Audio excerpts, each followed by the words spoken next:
Et dans quelques instants, il sera 9h25 sur TV Finance, de retour en direct dans ce live. Comme chaque matin, on tente de vous donner des clés pour vous naviguer sur ces marchés financiers, des clés pour vous positionner également, grâce notamment à nos produits de bourse avec Unicredit. Et pour cette séquence, j'ai le plaisir d'accueillir, comme chaque mercredi, les équipes, que dis-je, les experts de Day by Day. Vous les connaissez très bien si vous êtes des fidèles de TV Finance. Bienvenue donc à vous, Valérie Gastaldi. Bonjour Maëlle. On m'a écrit sur ma fiche, laissez le temps à l'analyse de dire bonjour. Donc prenez tout le temps que vous voulez pour dire bonjour. Non, mais bonjour à tous donc. Plus sérieusement, on va commencer avec notre traditionnel regard sur l'indice CAC 40, un peu comme le DAX, jeu à somme nulle sur la semaine passée pour l'indice parisien. Oui, et ça fait en fait depuis ce début du mois de décembre, fin novembre, disons, quand on a ouvert ce très grand gap baissier avec l'apparition du variant Omicron, on ne sait pas très bien. Il n'est pas très dangereux, mais potentiellement, il va toucher beaucoup de monde. L'indice est entré en consolidation, ça a interrompu sa dynamique. Ce n'est pas une consolidation très importante. On ouvre des gaps continuellement. On a eu beaucoup de volume, même encore début décembre. Donc potentiellement, il y a déjà beaucoup de positions qui sont prises. Maintenant, les volumes vont beaucoup décroître, bien entendu, entre Noël et Jour de l'An. Ça va être peau de chagrin. C'est très rare que l'indice baisse entre Noël et Jour de l'An. Hein, le fameux rallye de fin d'année. Celui-là. Peut-être un peu moins le cas cette année. À voir. Oh, écoutez, non. On a évité tous les signaux de vente sur les indices américains, enfin sur le S&P, le Nasdaq. Donc normalement il devrait gentiment progresser et du coup les indices européens ils vont quand même tenir a priori sur la fin d'année.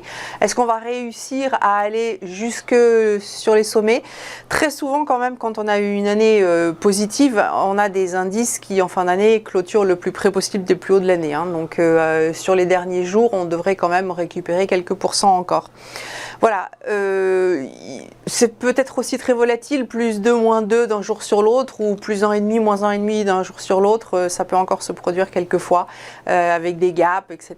C'est des marchés qui sont plutôt creux. Et une fois qu'on a dit tout ça, quelle est votre prochaine cible pour le CAC 40, Valérie? Alors, ça n'a pas été facile de choisir. Mais en ce moment, c'est pas très facile. Hein. Chaque fois qu'on se parle, ce moment, c'est pas facile. Oui, parce qu'en fait, on a des indices européens qui n'ont pas des tendances qui sont très marquées. Et en fait, ça se traduit dans les valeurs par des valeurs qui sont pas toujours dans des tendances nettes ou qui rebondissent sur des niveaux qui ne sont pas évidents. Alors, je suis allée chercher en Belgique une valeur qui s'appelle Umicore, qui est donc une valeur qui est spécialiste des métaux, qui fait du recyclage, qui produit des métaux à valeur ajoutée. Oui, dans l'industrie, voilà.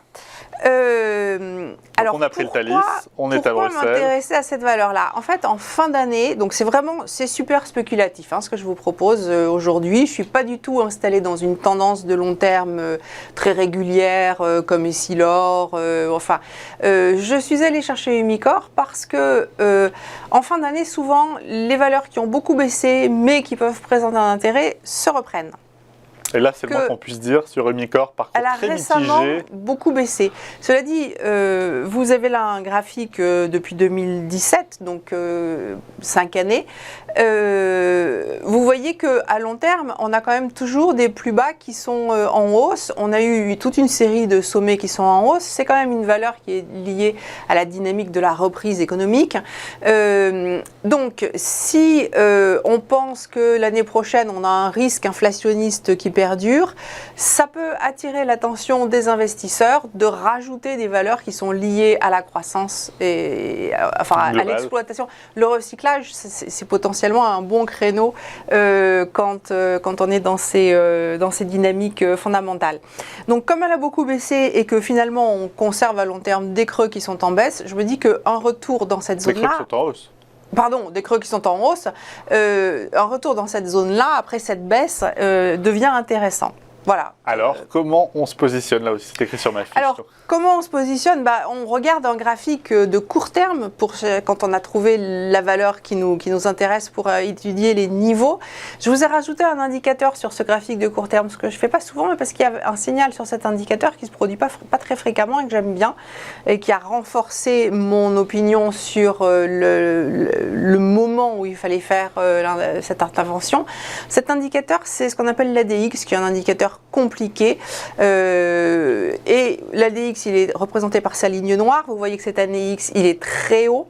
En fait, l'ADX monte quand la tendance est très forte. Et on arrive dans la zone dans laquelle, en général, les tendances s'interrompent quand on arrive dans ces niveaux-là. Donc, elles s'interrompent, ça veut dire qu'elles se retournent pour une consolidation ou pour un retournement, ça on ne sait pas.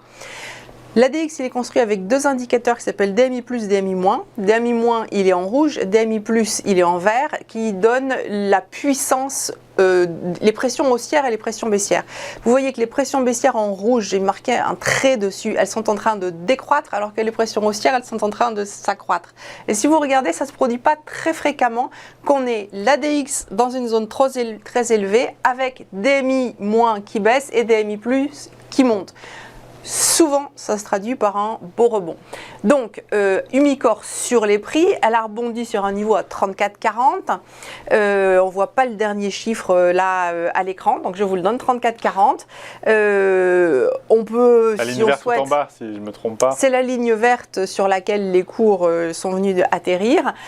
On a donc un petit double bottom en formation. On a des indicateurs très courts qui sont en divergence haussière, etc. Bref, on a une configuration qui peut se reprendre. On a un objectif de court terme, le premier à 40,80. Bon, je vous propose un mouvement de fin d'année, donc je trouve que déjà si on va à 40,80, ça suffit. Je ne vous propose pas de vous laisser porter pendant 1 mois et demi ou 2 mois par une tendance qui est excellente, etc. C'est quand même avant tout quelque chose de court terme et spéculatif, j'espère pour des étrennes. Et donc si on passe aux travaux pratiques, quels instruments, si on croit à cette dynamique de hausse, Valérie ? Alors, si on croit à cette dynamique de hausse, on va privilégier un call, un turbo illimité best call. Best, je vous le rappelle, ça veut dire que c'est pas parce que ce sont les meilleurs, c'est parce que le prix d'exercice strike est égal à la barrière désactivante, B comme barrière, barrière égale strike turbo. Le prix, cette barrière désactivante, elle est à 30,4, grosso modo, hein, un petit peu au-dessus.